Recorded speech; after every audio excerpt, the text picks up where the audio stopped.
Mais pendant le temps des sucres, il fait pas frais. Même que t'es mieux l'autre côté. Ah ouais. Même si c'est le bouton autant que ça, même si la boucan est là, t'es mieux l'autre bord. Bon. Vite comme ça, la cabane à sucre, comme je dis, ça c'est vraiment 2 mois de temps. Ça se passe vraiment pendant 2 mois de temps. On parle du début mars. On a quand même une semaine, 2 semaines à s'installer. Ensuite, on va avoir, sur les 2 mois, on va avoir environ 1 mois de sucre. 4 semaines vraiment qu'on va faire du sirop d'érable ou les produits d'érable en tant que tel. Ensuite, les 2 dernières semaines qui restent, c'est toujours pour désinstaller tout le tralala qu'on a réinstallé au début du mois de mars. En général, un érable pour que ça coule, comme on l'a demandé tout à l'heure, c'est vraiment faut que ça gèle et que ça dégèle. Vraiment, à la fin, rendu au mois de mars, c'est là que le soleil commence à beaucoup sortir. Quand je dis quand il reste un demi-mètre de neige au sol au mois de mars, on va avoir quand même bonne saison de sucre. S'il reste encore 1 mètre de neige au sol, on va avoir une excellente saison de sucre. Là, je peux dire que ça peut durer plus qu'un mois de sucre qu'on va faire. On peut jusqu'à 6 semaines de produits qu'on va sortir. Dépendamment toujours comment il y a de neige au sol, puis dépendamment comment les températures vont varier. Pour qu'un érable coule comme ça, il faut que ça gèle dans la nuit. Ce que ça fait, c'est que dans la nuit, quand ça gèle, l'arbre va se contracter. Toujours ça, c'est vraiment le temps. L'arbre se contracte. Lorsque ça dégèle, l'arbre se décontracte, va retirer son eau.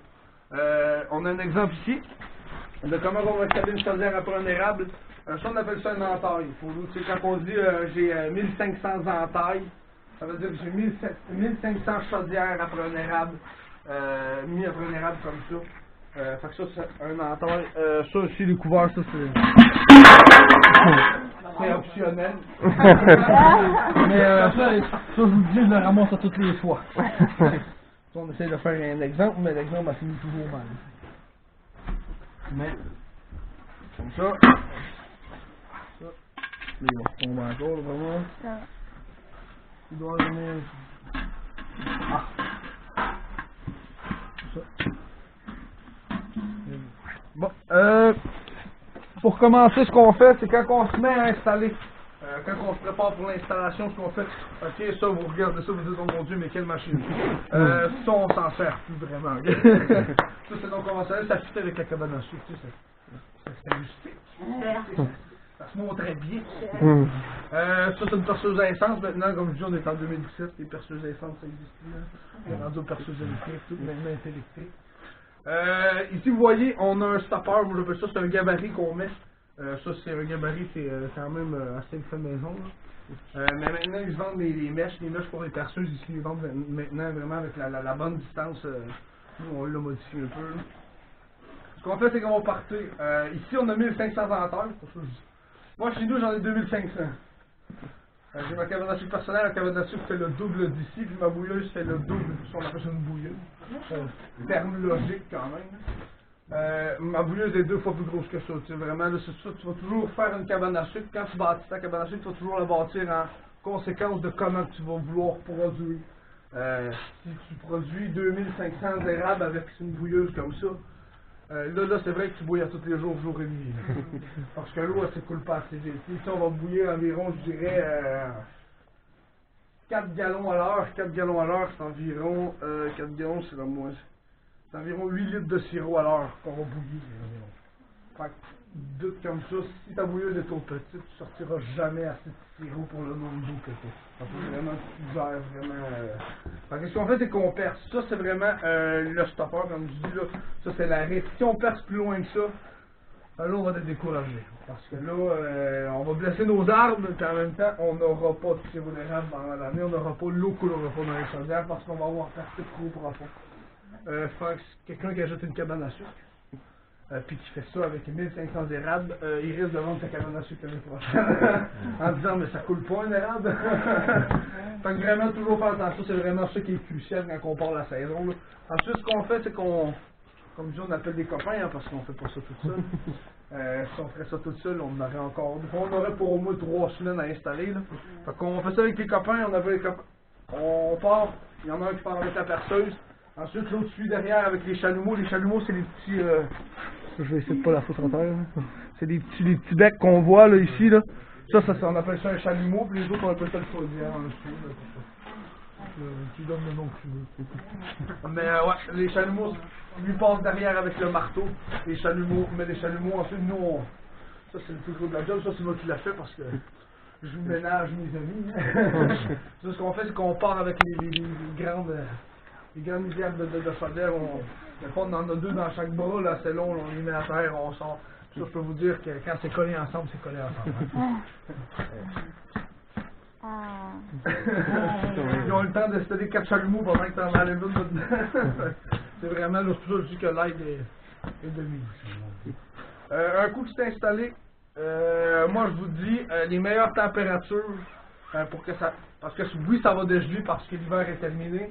Mais si ça ne regèle pas dans la nuit, puis ça ne dégèle pas dans le jour, ça coulera pas autant que ça va couler si ça gèle dans la nuit. Quand on tombe, je dirais dans les moins 6, moins 8, moins 10 dans la nuit, encore quand même au mois de mars, parce que c'est quand même des températures qu'on peut avoir. Et qu'en plein jour, on tombe dans les plus 6, plus 7. Là, c'est là que c'est le plus. C'est là que ça coule, comme on dit. On s'entend, des fois, là, on peut arriver, là, comme je dis, mettons, moins 10 dans la nuit, plus 6 dans le jour, on arrive le lendemain vers. Souvent, c'est rare qu'on ramasse avant midi. Parce que l'avant-midi, c'est là qu'il fait le plus froid. Parce que, on ramasse ça de l'avant-midi pour que dans l'après-midi, les chaudières soient toutes vides. Pour que quand l'après-midi, le soleil sort beaucoup, pour que vraiment que les chaudières, qu'il n'y ait pas aucun eau dans les chaudières pour qu'on puisse en ramasser beaucoup plus. Mais moi, je vous dis, là, à ces températures-là, quand on arrive à midi le lendemain, là, les chaudières peuvent déborder. Oui, quand c'est 1500, comme moi 2500, mais comme ici, tu as 1500 chaudières qui débordent. Oui, ça fait de l'eau, ça fait quand même de l'eau, on s'entend là. Ce qu'on fait, c'est que on met ça au plus extrême, c'est ça qui arrive, on part. Maintenant, comme je dis, on est en 2017, l'époque des chevals s'est révolue. On se prend un peu avec des chevals puis des grosses clés derrière, puis maintenant on a des quads, hein.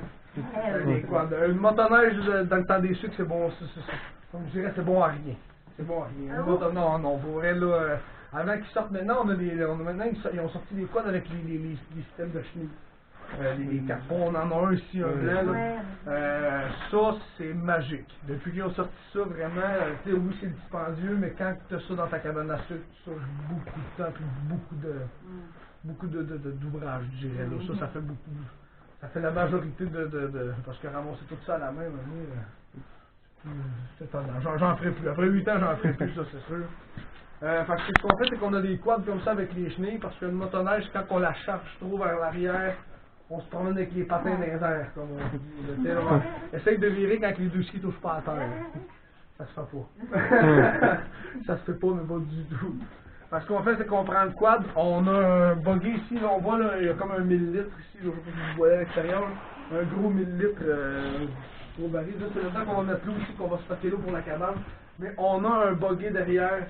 Le quad, qu'on a 1000 litres dessus pour pouvoir remplir. On fait le tour, on a nos sentiers battus, nos sentiers de raquettes. Ce qu'on fait, c'est qu'on prend des 5 gallons comme ça.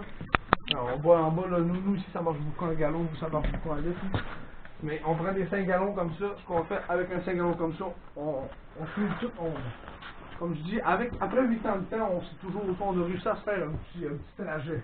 Parce qu'au début, quand j'ai commencé, quand mon père me léguait à la cabane à sucre, on s'en allait pêle-mêle comme ça. Tu sais, là, tu partais, tu ramassais une chaudière, tu allais à l'autre, tu allais à l'autre. Mais je vais vous dire qu'on ne sauvait pas beaucoup de pas, hein. Maintenant, à la longue, tu te rends compte, après 8 ans, tu es capable de faire un sentier pour que quand tu t'en vas là, tu t'en vas là, tu t'en vas là, tu n'es pas obligé de faire 70 pas de plus pour aller chercher l'autre chaudière. Fait que c'est vraiment ça, c'est l'avantage, je vous dis là. Vraiment l'organisation, là. Moi, comme je dis, quand mon père me léguait ça, tu sais, j'avais mon expérience, mais tu t'en apprends toujours par toi-même, comme on dit.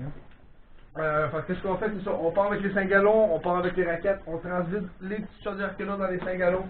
Quand les 5 gallons sont pleins, on revient au quad, on vide ça dans le 1000 litres. Une fois que le 1000 litres est plein, on arrive ici. On transite pas au soin. Encore en 2017, on a les pompes électriques. Maintenant, on met la pompe dans l'eau, on met le tuyau dans l'eau, puis ça se fait tout seul. Moi, je vous dis, là, quand on regarde ça, avec les anciennes époques, je me dis que faire les sucres dans l'ancien temps, ça devait être quelque chose.